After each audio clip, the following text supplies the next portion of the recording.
মান্নান প্রতি মাসে আমার আয়ের 5% দিয়ে আমি এই দল চালাই। Right. আমাদের হাজার হাজার নেতা কর্মীরা নিজেদের টাকা দিয়ে নিজেদের সম্পত্তি বিক্রি করে আমরা এই দল পরিচালনা করি। আমরা কারোর কাছ থেকে এভাবে জোর করে প্রেসার করে আমরা আপনারা প্রেসার করেন না তো, আপনারা ফোন করেন, ফোন করে বলেন সমস্যা আছে, তারপর তারা টাকা দেন। প্লিজ খালিদ ভাই, থার্ড পার্টি অডিটের মাধ্যমে আপনারা কি এটা দেখাইতে পারবেন যে আপনারা আসলে নিজেদের মেম্বার চাঁদা কত, বাইরে থেকে কত চাঁদা আসে? আমাদের প্রতিটা আয় এবং ব্যয়ের কি আয় অডিট হয়, এবং থার্ড পার্টি না। আপনাকে ওয়েলকাম করলাম, আমি 1 ইয়ার আপনাকে আমন্ত্রণ করলাম, ক্যামেরা নিয়ে এসেন আমাদের পার্টি অফিসে, আপনারা দেখে যান আমরা কিভাবে এগুলো মেনটেন করি। একটি টাকার এদিক ওদিক মিস ইউজ হলে আমার যে পদ আছে এই পদ থাকার কোনো মিস ইউজের কথা আমি বলতেছি না, মিস ইউজের কথা বলতেছি না। কথা যখন উঠলো ডক্টর মান্নান, কথা যখন উঠলো ডক্টর মান্নান, আপনি আমাকে বইকেন না, আমার কথা শুনেন আগে। আপনি আমাকে বলেন বাংলাদেশে যারা ব্যবসায়ী গোষ্ঠী আছে সেই 20 জনের একজনও বা 20 জনের 20 জনই আপনাদেরকে চাঁদা দেয় নাই। এটা কি এই জুলাই মাস থেকে আমাদেরকে এই আগস্ট মাস পর্যন্ত কেউ চাঁদা দেয় না? কেউ আমাদেরকে চাঁদা দেয় না, দেয় নাই। কেউ আমাদেরকে চাঁদা দেয় না। যেভাবে ভাইরা মানুষের কাছ থেকে চাঁদা গ্রহণ করে সেভাবে তো করে না। কেউ অভিযোগ দিয়েছে কোন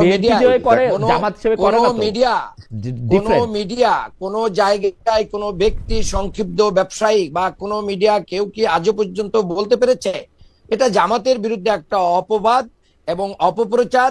বরঞ্চ বিএনপি নিজের চাঁদাবাজি এবং লুটপাট ঠেকানোর জন্য এই কথাগুলো নতুন করে নিয়ে এসে একটা পরিবেশ তৈরি করতে চাচ্ছে। বাংলাদেশ জামাত ইসলামের 2 জন মন্ত্রী ছিলেন, তারা মন্ত্রী থাকা অবস্থায় আজও পর্যন্ত কেউ 1 টাকার দুর্নীতির সংবাদ আনতে পারেন নাই। কাজেই খালিদ ভাই এগুলো মানে দুর্ভাগ্যজনক। আমি হেলাল ভাইকে বলতে চাই, ডক্টর মান্নান কিন্তু উদাত্ত আহ্বান জানালেন, ওপেন এই টেলিভিশন উনি বললেন আমি ইচ্ছা করলে উনার ফিনান্সিয়াল নকদান বা জাবেদা বই দেখতে পারবো, কোত্থেকে আয় হইতেছে কোত্থেকে ব্যয় হইতেছে, থার্ড পার্টিও লাগবে না, যে কোনো সময় যেতে পারবে। এই কথাটা কি বিএনপির পক্ষে আসলে বলা সম্ভব কখনো? আমি তো বিএনপি তো জামাতের মতো আপনার এনজিও মার্কা সংগঠন না, বিএনপি জামাতের মতো ক্যাডার এনজিও তো খারাপও না। আপনাকে রাজনৈতিক দলগুলো, রাজনৈতিক দল এবং এনজিও এক জিনিস না।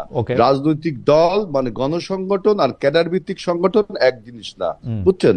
মান্নান যেভাবে বলছে ওটা তো মনে হচ্ছে একটা আপনার ওই যে কর্পোরেট একটা কোম্পানি, মানে কর্পোরেট কালচারটা চালু করেছে। ওই জন্যই বললাম যে এনজিও মার্কা সংগঠন রাজনীতি মানে দেশ পরিচালনার মতো একটা সংগঠন না। ইভেন এটা একটা ক্যাডার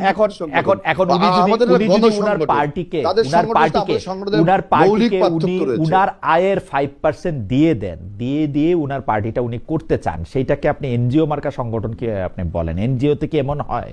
পার্থক্যটা এই জায়গায় কিছু সংখ্যক চাঁদা আছে যেটা হচ্ছে ইনস্টিটিউশনাল চাঁদাবাজি। যেমন ঢাকা শহরে ফুটপাথগুলি এখন কাদের দখলে? যেমন ধরা যাক যে ঢাকা শহরে আসলে ব্যাটারি চালিত রিক্সা চালাইতে হইলে এই মালিকের পাশাপাশি আর কাকে কত টাকা দিতে হয়। যেমন ঢাকা শহরে আসলে কোন থানায় কোন পুলিশের ওসি নিয়োগ পাবে এইটা আসলে জামায়াত ঠিক করে নাকি বিএনপি ঠিক করে, এবং এটা আসলে চাঁদার বিনিময়ে ঠিক হয় নাকি এমনি ঠিক হয়? গাবতলী গরুর হাটটা আসলে কিভাবে পরিচালিত হয় একটু বলতে দেন। রাজনীতিতে যে সন্ত্রাসী কর্মীগুলো, যে চাঁদাবাজ কর্মীগুলো, যাদের তাদের পরিচয় তারা সন্ত্রাস